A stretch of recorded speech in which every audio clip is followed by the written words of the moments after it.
Where's the GameStop video? Where is it? Hello everybody, welcome back to a brand new episode of Business Blaze. I am your boy with the blaze, and you might be thinking, whoa, Simon, what is this? Is this a business blaze about a topic that is actually timely and relevant? What is going on? How do you even manage this? Well, I'll tell you what. Remember a few weeks ago was the GameStop thing where people from Reddit were like buying the GameStop stock, or something was going on with GameStop? This is not going to end well when it ends. Everyone in the comments on Twitter was like, Simon, where's the GameStop video?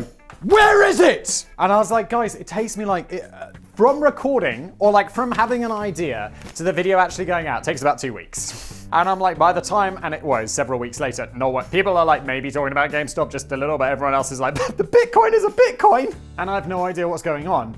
And basically I can't make content in a timely fashion. So what I did is I was like, oh, big brain that I am, I'm like, let's assemble a crack news team. So this is Business Blaze News, catchily named. And what happens here is Callum from Casual Criminalist, if you're not subscribed to that, will write me a script. I will read it as normal. I am the bit that is not changing, unfortunately. And then Jen, also from Casual Criminalist. Basically, I say I assembled a crack news team, but basically what I got is I just got the guys who do Casual Criminalist to come and do Business Blaze News. It sounds like a get-rich-quick scheme. Yes. Jen will sprinkle in some fine vintage... Oh, she might just sprinkle in some modern memes. I don't know, Jen. It's up to you. I'm not one to judge. Although we all know that vintage memes are better. Let's crack on. The wild world of NFTs, selling digital art for millions. And what I also wanted, I was like, I see all this NFT stuff and I'm like, I'm not going to read that and not get paid for it. So I wanted to learn about it. That's what's going on. If you're new here, if you've discovered this video because you're like, this was trending. What is this? Let me see. Ooh! And you're wondering what's going on. Well, I'm sure you're disappointed. If you haven't clicked off, I'm very sorry. The introductions go on. And now Callum's probably going to give us an introduction. It's 2 paragraphs, Callum! Danny, watch out, mate. Danny is the writer for Non-News Business Blaze, if you're new here. If you've spent any time at all online recently, you'll no doubt have heard of a new acronym entering the popular vernacular. NFTs, or non-fungible tokens. If you want to complicate things, we do, because this is a video about them. These strange little digital curiosities are alien to most, but apparently those already in the know are getting insanely rich by buying and selling them for millions of dollars. You can see why I'm interested in this, because every time I see people making millions of dollars for selling, some of this is really bad. It's just like a pixelated face. And I'm like, that sold for 1 million. What am I doing with my life? Today we'll be looking at some of the most mind-blowing NFT sales in their relatively short history and asking whether or not they're the next big thing or just a very, very expensive fad. What is an NFT? Okay, we're about to get educated, peeps. Get your big brains ready for expansion. Okay, very briefly, we're going to cover what in the hell I'm actually talking about, so the rest isn't completely incomprehensible. Thank you, Callum. And I hope you've made it simple for dum-dums. Not because you're dumb, you're probably smarter than I am. I just need things explained like a child because I'll be reading shit. I'll be like, I have no idea what's going on. I think I'm smart sometimes, but other times I think I'm really dumb. Basically, NFT is a digital token which is created and managed using blockchain technology. Oh god. It's not for a 2-year-old, Callum! Okay, he expands. Generally speaking, they exist on the same kind of network setup which makes the Bitcoin cryptocurrency possible. Gone are the days when crypto was only used for ordering some dodgy MDMA and a hitman. Allegedly. Now, it's a whole economic sector of its own with trillions of dollars of value. Yeah, a friend of mine, he bought Bitcoins when they were like $100. And I was like, dude, what are you doing buying Bitcoins at $100? And then they were $1,000 and he was like, I'm still buying the Bitcoins. So I'm like, dude, why aren't you selling your Bitcoins? Are you crazy? You made a tenfold return. And now it's like $60,000 and I'm like, well played, sir. Well played, mate. I mean, Jesus Christ. And he bought a lot of them. I'm like one of those people, you hear this and it's like, yeah, it's a friend of a friend who did it. Nope, this is actually a guy I know very well. I'd expect like a friend of a friend, but for mind blown, bravo.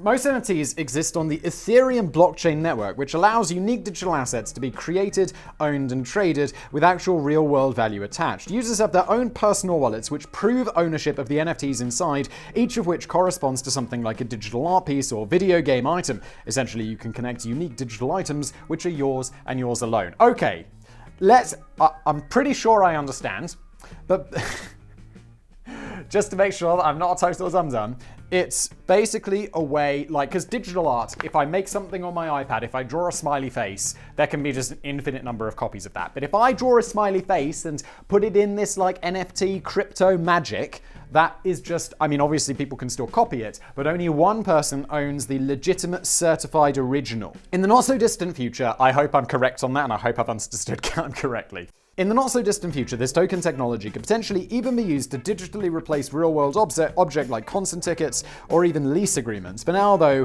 it's NFTs which are making the headlines. I look forward to all of that shit going away. Like contracts and stuff like that. It's just like, why? Why do I have to? And it's like, they're like, make sure you sign the document. It's like, yeah, I definitely didn't just paste my signature in using Word. Definitely didn't do that. What are you talking about? I do that all the time if you work with me, by the way, allegedly. I also definitely don't have my wife sign documents for me. Like, something will arrive. I should be like, I need your signature. I'm like, you know what to do. Allegedly, definitely doesn't happen. What are we talking about? Would never do that. Sound bizarre? Well, it only gets stranger from here. Logan Paul sells $5 million worth in a day. Logan Paul is a YouTuber, if you're unaware. You're probably aware. And he's like, I swear, that guy is like big brain and small brain at the same time, because he makes some absolutely terrible decisions, but he also makes some absolutely brilliant decisions, and nothing really seems to fall in between. It's like, if there's one thing about Logan Paul, he is not average. It's also, I don't have any respect for him, and I also have a huge amount of respect for him. That's saying he's like the Schrodinger's cat of YouTubers. Is that the correct use of Schrodinger's cat? We may well be at the start of a huge NFT gold rush, and one online celebrity is leading the charge on YouTube. Simon Wisner. It's Logan. It's because he's big brain. On February the 19th of this year, Logan Paul released a limited set of 3,000 NFTs through a platform called Bondly, which is used for buying and selling tokens. Whatever you think of the man himself, we've already addressed that. He has an insanely dedicated following, so much so that the sale of tokens generated an unbelievable $1 million within an hour. What am I doing with my life? Excuse me. Each of these was priced at 1 ETH or Ether. Wow, I always like Callum puts me in pronunciation guides because he knows what's up. Which at the time was trading at around $2,000. Good lord. In the first day of trading, the numbers rose to $3.5 million and then a total of $5 million by the end of the sale. All in all, 2,586 tokens were sold and the rest burned forever. That means no more unique collectibles will ever exist. So what exactly was everyone so desperate to get their hands on? Well, it was basically just some shitty anime artwork of Logan Paul holding Pokemon cards. OGBB. Owning one of them got you entry into a contest in which 3 of the holders received a first edition pack of Pokemon cards worth around $40,000. Still, the $2,000 entry fee seems a high price to pay for that. Just buy 1,000 lottery tickets, perhaps. Don't do that either. The lottery is a tax on dumb people. We've talked about this. As far as I can see, it looks like these NFTs are currently set up for resale on an online exchange called OpenSea for a maximum of 0.5 Ether, which is a 50% loss for those of you counting. I never said everyone was getting rich on NFTs after all, but Logan Paul most definitely is. On another note, I have an exciting announcement to make. Today, I'm proud to announce the launch of our rare, super limited edition Business Place Simon NFT. I'll start the bidding at $10 million. Do I hear $10 million? This isn't real. I could totally have an NFT. I would sell the memes, so someone could be the exclusive owner of this. Ba-da-bum-bum. That would be great. No one would buy that. Although, hold on. Hang on, bear with me here. I mean, it's not going to get $10 million.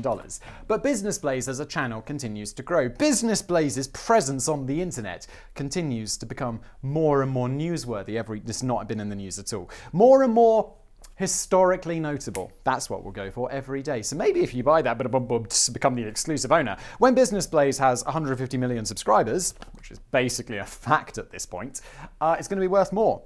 Perhaps, or not, who knows, who cares. CryptoPunks, well, you probably care because you're watching this video. $1 Million Pixels. If you're dropping $2,000 on a glorified doodle of a morally questionable YouTuber was mad, brace yourself. But before NFTs started hitting the mainstream, there were certain fads which grew to insane proportions among the cryptocurrency hardcore crowd. One of the OG I like you using the references, Callum.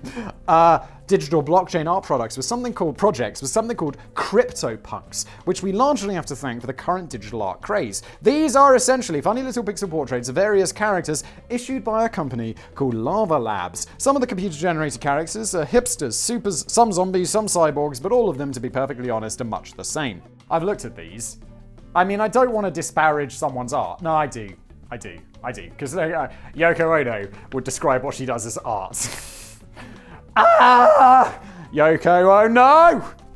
Only 10,000 exist, and they're collected and traded by die-hard fans, sometimes for millions of dollars a pop. And at this point, I must ask again, what am I doing with my life?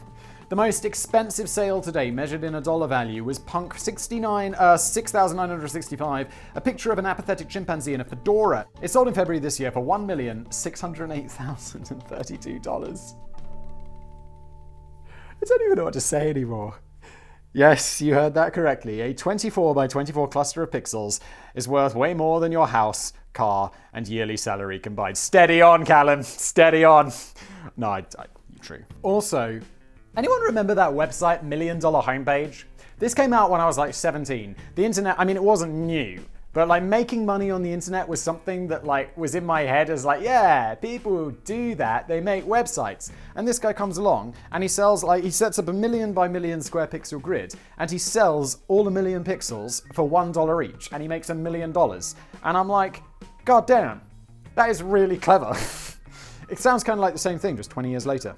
Just one day before, an identical ape with a dapper blue bandana sold for $1.24 million. And if you take a look at the Lava Labs website, you'll see that the seller acquired said ape for just $645 3 years prior. Again, I cannot stress enough that these are just pixelated chimp pictures. Pixelated chimp pictures. Do you like my emphasis on that, Callum? As strange as it sounds, these things can actually be amazingly speculative investments if you get in early and you get super lucky.